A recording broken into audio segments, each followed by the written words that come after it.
제9장 그리스도인의 삶. 우주의 모든 빛과 생명과 기쁨은 하나님께로부터 온다. 그분의 축복은 태양에서 나오는 광선과 같다. 그 축복들은 샘에서 흘러나오는 시냇물과 같이 모든 피조물에게로 흘러나간다. 사람의 마음속에 하나님의 생명이 있는 곳은 어디에서나 그것이 사랑과 축복이 되어 다른 사람들에게로 흘러갈 것이다.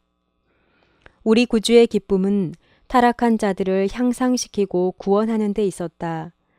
그분은 당신 자신을 구원하고자 애쓰지 않고 자원하는 마음으로 십자가에서 치욕과 죽음을 당하셨다. 천사들 역시 우리의 행복을 위해 활동한다. 그것이 그들의 기쁨이다. 이기적인 사람들은 가난한 자, 병든 자, 죄 많은 자를 돕기 위하여 그들 자신을 낮추기를 원치 않는다. 그러나 그 일은 죄 없는 천사들이 하는 일이다. 예수님의 이타적 사랑은 하늘에 충만해 있고 거기 있는 모든 이의 기쁨이 된다.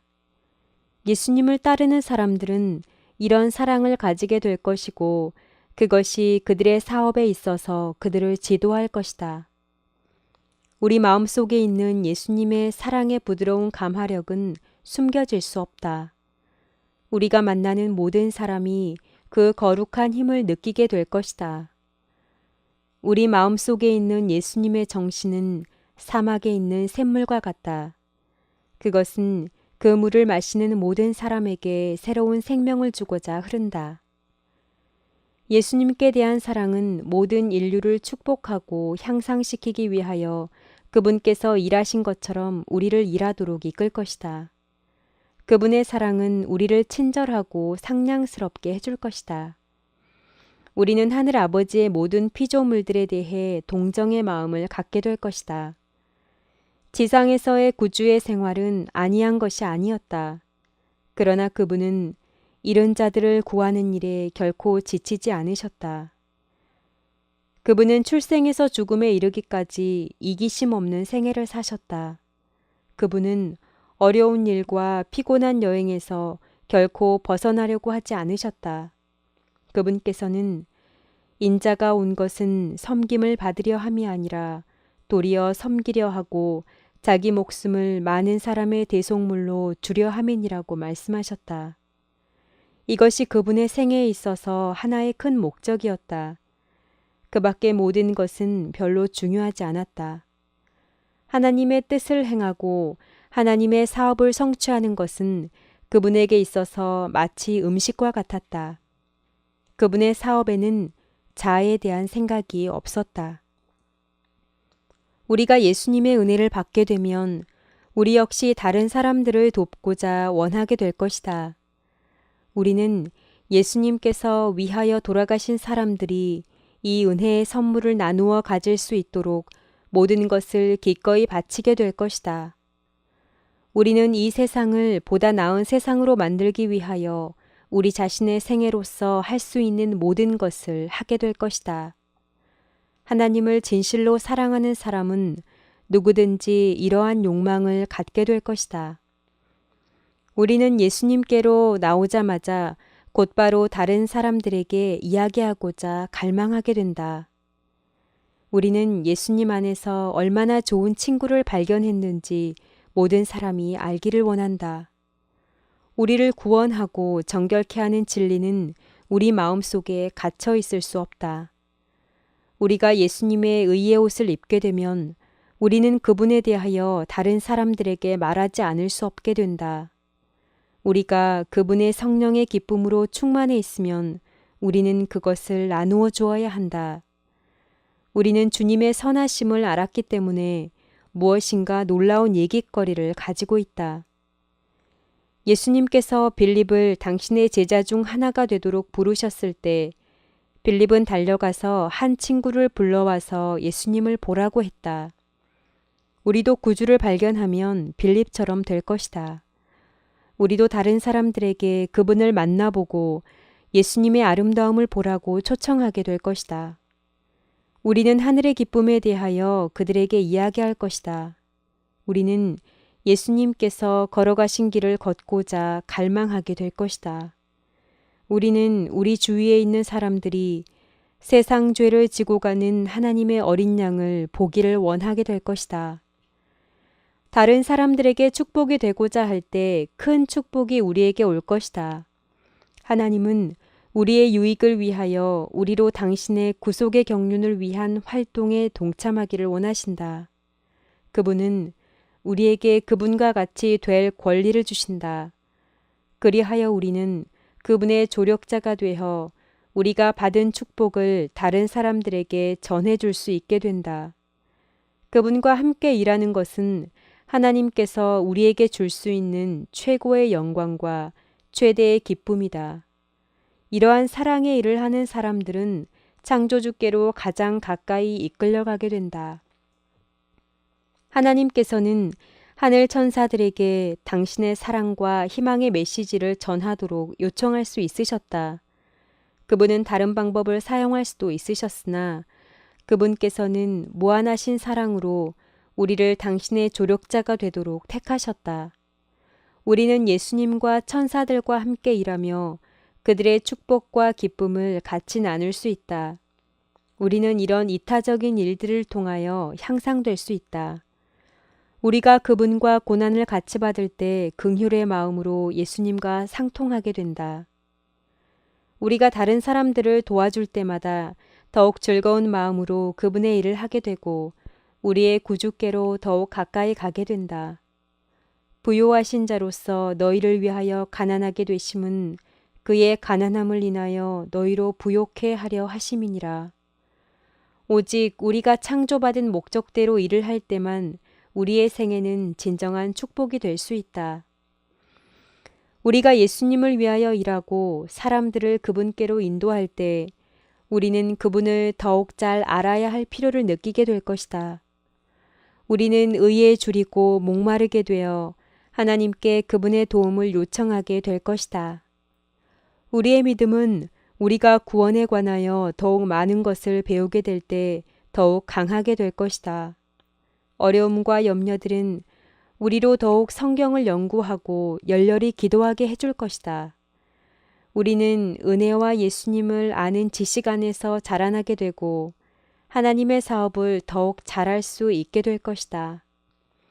다른 사람들을 위한 이타적인 사업은 평화와 행복을 가져다 주는 예수님과 같은 성품을 우리에게 준다.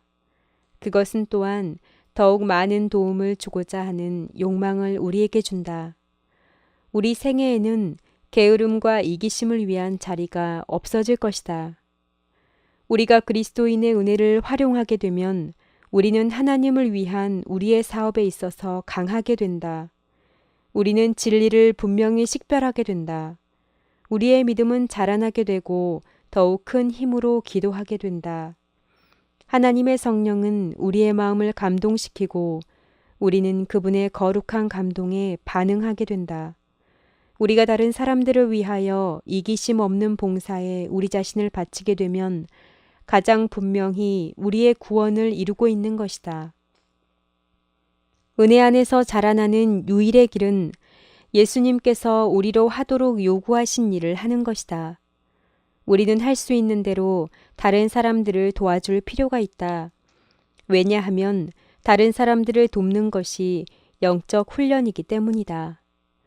운동을 함으로써 몸이 튼튼해진다. 우리의 그리스도인 생애를 튼튼하게 유지하기를 원하면 우리는 일을 해야 한다.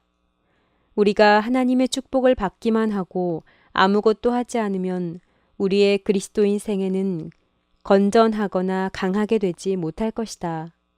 주지 않고 받기만 하는 것은 먹기만 하고 일하지 않으면서 살고자 하는 것과 같다. 팔과 다리를 사용하지 않는 사람은 미구의 그 팔다리를 움직일 힘을 잃어버리게 된다. 하나님께서 주시는 힘을 사용하지 않는 그리스도인은 더 이상 그리스도 안에서 자라나지 못한다. 그런 사람은 이미 가지고 있는 힘마저 잃어버리게 된다. 예수님께서는 인간을 구원하기 위하여 당신의 교회를 이용하신다. 교회의 사명은 예수님과 그분의 사랑에 대한 이야기를 세상에 전하는 것이다. 이 이야기를 전하는 것이 모든 그리스도인의 의무이다. 모든 사람은 이 일을 할 수 있는 분량대로 해야 한다. 하나님의 사랑이 우리에게 알려졌기 때문에 우리는 그분을 알지 못하는 사람들에게 그것을 전해주어야 할 빚을 지고 있다. 하나님께서 우리에게 빛을 주셨다. 그러나 그것은 우리 자신만을 위해서 주신 것이 아니다. 우리는 그것을 다른 사람들에게 전해주어야 한다. 하나님을 따르는 사람들은 그들의 사명을 깨달을 필요가 있다. 오늘날 다른 나라에서 예수님에 대한 이야기를 전하는 사람이 한 사람 있는 곳에 사실은 수천 명의 사람들이 있어야 한다. 만일 우리가 직접 갈 수 없다면 우리는 이 일을 위하여 기도할 수 있고 자금을 보내줌으로써 우리의 사랑을 나타낼 수도 있다. 그리스도교를 믿는 나라들 안에서까지 다른 사람들을 위한 일들이 훨씬 많이 이루어져야 한다. 예수님을 위한 모든 일은 반드시 멀리 떨어져 있는 나라에서만 이루어지는 것은 아니다. 우리의 사명은 바로 가정 안에 있을 수도 있다. 우리는 그분을 위하여 가정에서, 교회에서, 이웃에서 일할 수 있다. 우리는 친구들 사이에서 그리고 우리가 하는 사업과 관련된 사람들을 대상으로 일할 수 있다.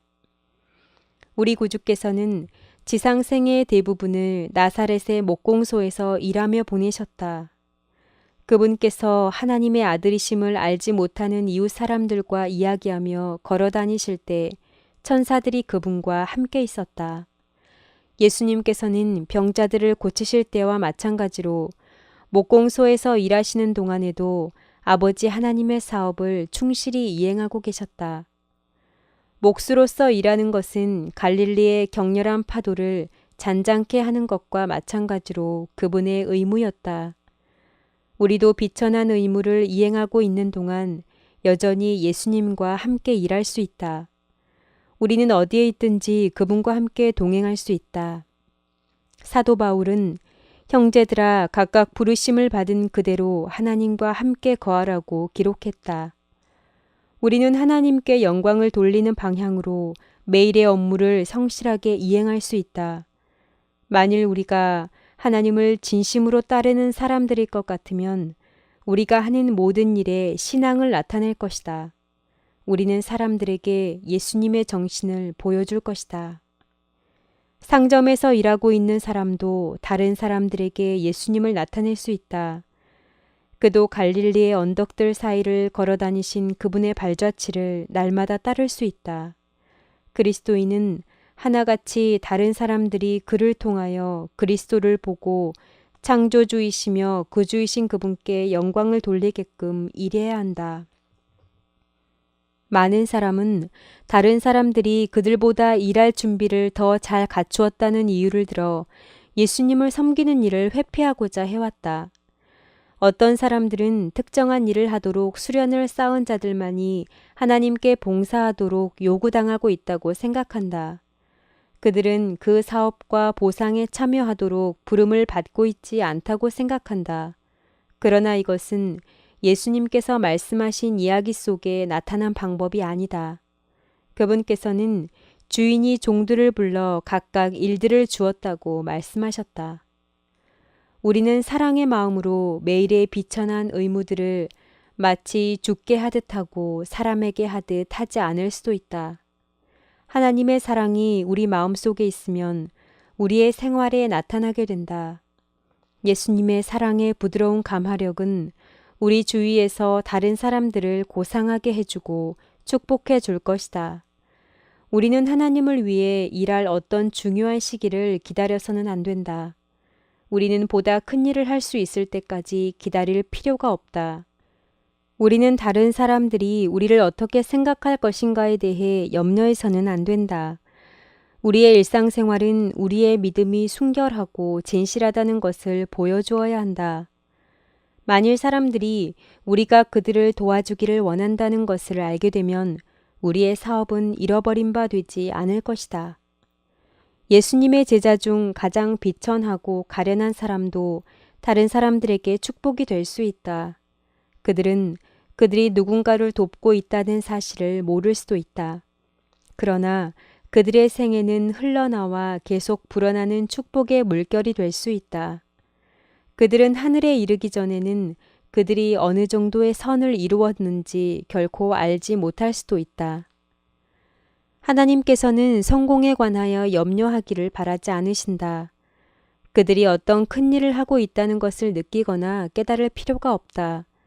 만일 그들이 하나님께서 그들에게 맡겨주신 일을 조용히 그리고 성실하게 할 것 같으면 그들의 생애는 결코 헛되지 않을 것이다. 하나님을 위하여 일하는 사람들은 더욱더 예수님처럼 될 것이다. 왜냐하면 그들은 그분과 함께 일하는 일꾼들이기 때문이다. 그들은 또한 더욱 고상한 사업과 내세의 생애의 기쁨을 위하여 준비하고 있다.